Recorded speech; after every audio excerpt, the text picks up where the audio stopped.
Hi hello ನಮಸ್ಕಾರ ಸ್ನೇಹಿತರೆ, welcome back to all in one YouTube channel. ಇವತ್ತು ನಾನು ನಿಮ್ಮೆಲ್ಲರಿಗೂ ಬೆಂಡೆಕಾಯಿ ಸಾಂಬಾರನ್ನ ಹೇಗೆ ಮಾಡೋದು ಅಂತ ತಿಳಿಸ್ಕೊಡ್ತಾ ಇದ್ದೀನಿ. ಅದಕ್ಕೂ ಮುಂಚೆ ನೀವು ನನ್ನ ಚಾನಲ್ನ ಲೈಕ್ ಕೊಟ್ಟು ಶೇರ್ ಮಾಡಿ, ಹಾಗೆ ಸಬ್ಸ್ಕ್ರೈಬ್ ಮಾಡಿ, ಪಕ್ಕದಲ್ಲೇ ಕಾಣಿಸೋ ಬೆಲ್ಲೈಕನ್ನ ಪ್ರೆಸ್ ಮಾಡಿ. ಹಿಂಗೆ ಹೇಗೆ ಮಾಡೋದು ಅಂತ ನೋಡೋಣ. ಒಂದು ಮಿಕ್ಸಿ ಜಾರ್ನ ತಗೊಳ್ಳಿ, ಅದಕ್ಕೆ 2 ಮೀಡಿಯಮ್ ಸೈಜ್ ಟೊಮೊಟೊನ 4 ಭಾಗ ಕಟ್ ಮಾಡಿಕೊಂಡು ಸೇರಿಸ್ಕೊಳ್ಳಿ.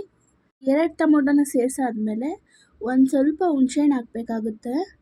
1 ನಿಂಬೆಹಣ್ಣು ಗಾತ್ರದಷ್ಟು ಹುಣಸೆಹಣ್ಣು ಸಾಕಾಗುತ್ತೆ. ಇದು ಸೇರಿಸಾದ್ಮೇಲೆ 1 ಹಿಡಿ ಆಗೋಷ್ಟು ತೆಂಗಿನಕಾಯಿನ ಕಟ್ ಮಾಡಿಕೊಂಡಿದ್ದೆ, ಅದನ್ನು ಕೂಡ ಸೇರಿಸ್ಕೊತಾ ಇದ್ದೀನಿ. ಬೆಂಡೆಕಾಯಿ ಸಾರಿಗೆ ತೆಂಗಿನಕಾಯಿ ಇದ್ದರೆ ತೆಂಗಿನಕಾಯಿ ಹಾಕ್ಕೋಬೋದು, ಇಲ್ಲಾಂದರೆ ಕೊಬ್ಬರಿ ಕೂಡ ಹಾಕ್ಕೋಬೋದು. ನೋಡಿ, ನಾನಿಲ್ಲಿ ತೆಂಗಿನಕಾಯಿ ಸೇರಿಸ್ಕೊಂಡಿದ್ದೀನಿ. ತೆಂಗಿನಕಾಯಿ ಸೇರಿಸ್ಕೊಂಡಾದ್ಮೇಲೆ 1 ಈರುಳ್ಳಿನ ಉದ್ದು ಕಟ್ ಮಾಡಿಕೊಂಡಿದ್ದೆ, ಅದನ್ನು ಕೂಡ ಸೇರಿಸ್ಕೊತಾ ಇದ್ದೀನಿ. 2-3 ಜನ ಊಟ ಮಾಡೋಷ್ಟು ಸಾಂಬಾರು ಬೇಕು ಅಂತಂದರೆ ಒಂದೇ ಒಂದು ಈರುಳ್ಳಿ ಸಾಕಾಗುತ್ತೆ. ಜಾಸ್ತಿ ಜನ ಊಟ ಮಾಡಬೇಕು, ಜಾಸ್ತಿ ಕ್ವಾಂಟಿಟಿ ಬೇಕು ಅಂತಂದರೆ ಇನ್ನೊಂದು ಈರುಳ್ಳಿ ಎಕ್ಸ್ಟ್ರಾ ಹಾಕ್ಕೊಳ್ಳಿ. ನೋಡಿ, ಈರುಳ್ಳಿ ಎಲ್ಲ ಸೇರಿಸಾಕಿದೆ. ಎಲ್ಲನೂ ಸೇರಿಸಾದ್ಮೇಲೆ 2 ಸ್ಪೂನ್ ಆಗುವಷ್ಟು ಸಾಂಬಾರು ಪುಡಿನ ಸೇರಿಸ್ಕೋಬೇಕು.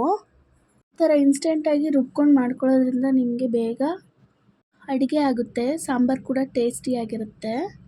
ನೋಡಿ, ಇಲ್ಲಿ ನಾನು 2 ಸ್ಪೂನ್ ಆಗುವಷ್ಟು ಸಾಂಬಾರು ಪುಡಿನೂ ಸೇರಿಸ್ಕೊಂಡಾಗಿದೆ.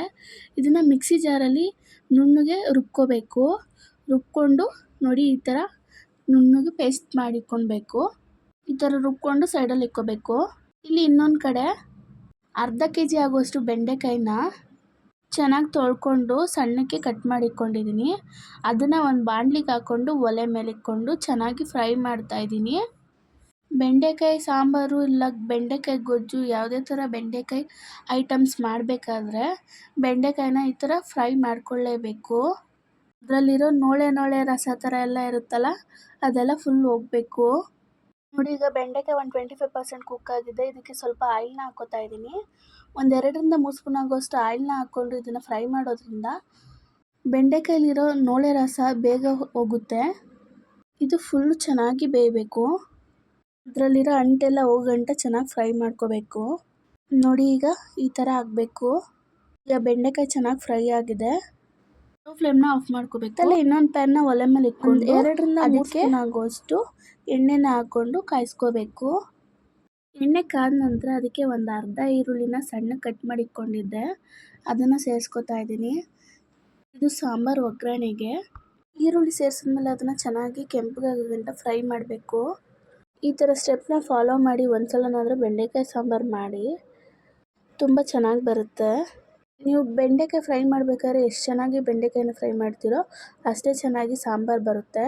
ಬೆಂಡೆಕಾಯಿ ನೀಟಾಗಿ ಬರಲಿಲ್ಲ ಅಂತಂದರೆ ಸಾಂಬಾರು ಫುಲ್ಲು ಅಂಟು ಬರುತ್ತೆ. ನೋಡಿ, ಈಗ ಈರುಳ್ಳಿ ಚೆನ್ನಾಗಿ ಫ್ರೈ ಆಗಿ ಕೆಂಪಗಾಗಿದೆ. ಇದಕ್ಕೆ ರುಬ್ಬಿಕೊಂಡಂಥ ಮಸಾಲೆನ ಹಾಕೋತಾ ಇದ್ದೀನಿ. ರುಬ್ಬಿಕೊಂಡಂಥ ಮಸಾಲೆನ ಸೇರಿಸಾದ್ಮೇಲೆ ಎಣ್ಣೆಲೇ ಒಂದು 2 ನಿಮಿಷ ಅದನ್ನು ಚೆನ್ನಾಗಿ ಫ್ರೈ ಮಾಡ್ಕೋಬೇಕು. ಈ ಥರ ಫ್ರೈ ಮಾಡೋದ್ರಿಂದ ಅದು ಒಳ್ಳೆ ಘಮ ಕೊಡುತ್ತೆ. ನೋಡಿ, ಈಗ ಮಸಾಲೆ ಎಲ್ಲ ಸೇರಿಸಾದ್ಮೇಲೆ ನಿಮ್ಗೆ ಎಷ್ಟು ನೀರು ಬೇಕೋ ಅಷ್ಟು ನೀರನ್ನ ನೀವು ಸೇರಿಸ್ಕೋಬೇಕು.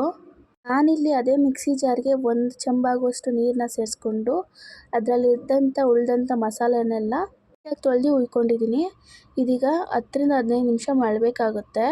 ನೋಡಿ, ಇವಾಗ ಇದು ಚೆನ್ನಾಗಿ ಮಳ್ತಾ ಇದೆ. ಇದಕ್ಕೆ ಹುರಿದಿಕೊಂಡಂಥ ಬೆಂಡೆಕಾಯಿನ ಸೇರಿಸ್ತಾ ಇದ್ದೀನಿ. ನೋಡಿ, ಈಗ ಇದು ಚೆನ್ನಾಗಿ ಮಳಬೇಕು. ಒಂದು 10-15 ನಿಮಿಷ ಟೈಮ್ ಹಿಡಿಯುತ್ತೆ ಇದು ಮಳ್ಳೋದಕ್ಕೆ. ಇದು ಮಳ್ಳಿ ಸ್ವಲ್ಪ ಗಟ್ಟಿ ಬರಬೇಕು. ಆ ಸುತ್ತ ಸಾಂಬಾರಲ್ಲಿರೋ ನೊರೆ ಎಲ್ಲ ಫುಲ್ ಕ್ಲಿಯರ್ ಆಗಬೇಕು. ಅಲ್ಲಿವರೆಗೂ ಸಾಂಬಾರನ್ನ ಮಳ್ಸ್ಕೋಬೇಕಾಗುತ್ತೆ. ಬೆಂಡೆಕಾಯಿ ಸಾಂಬಾರು ಜಾಸ್ತಿ ಗಟ್ಟಿನೂ ಇರಬಾರ್ದು, ಜಾಸ್ತಿ ತೆಳ್ಳಗೂ ಇರಬಾರ್ದು. ಆ ಕನ್ಸಿಸ್ಟೆನ್ಸಿ ಬರೋವರೆಗೂ ಇದನ್ನು ಮಳ್ಸ್ಕೋಬೇಕಾಗುತ್ತೆ. ನಾನಿಲ್ಲಿ 1 ಸ್ಪೂನ್ ಆಗುವಷ್ಟು ಉಪ್ಪನ್ನ ಕೂಡ ಸೇರಿಸ್ಕೊತಾ ಇದ್ದೀನಿ. ಸೇರಿಸ್ಕೊಂಡಾದ್ಮೇಲೆ ಒಂದು 10 ನಿಮಿಷ ಮಳ್ಳಿಸ್ಕೋಬೇಕು. ನೋಡಿ, ಈಗ ಬಿಸಿಯಾದಂಥ ಬೆಂಡೆಕಾಯಿ ಸಾಂಬಾರು ರೆಡಿಯಾಗಿದೆ. ಚೆನ್ನಾಗಿ ಮಳ್ಳಿ ಸ್ವಲ್ಪ ಗಟ್ಟಿಯಾಗಿದೆ. ಅನ್ನ ಮುದ್ದೆಗೆ ಒಳ್ಳೆ ಕಾಂಬಿನೇಷನ್ ಅಂದರೆ ಬೆಂಡೆಕಾಯಿ ಸಾಂಬಾರು. ನೋಡಿದ್ರಲ್ಲ ಸ್ನೇಹಿತರೆ, ನೀವು ಟ್ರೈ ಮಾಡಿ ಹೇಗಿತ್ತು ಅಂತ ತಿಳಿಸಿ.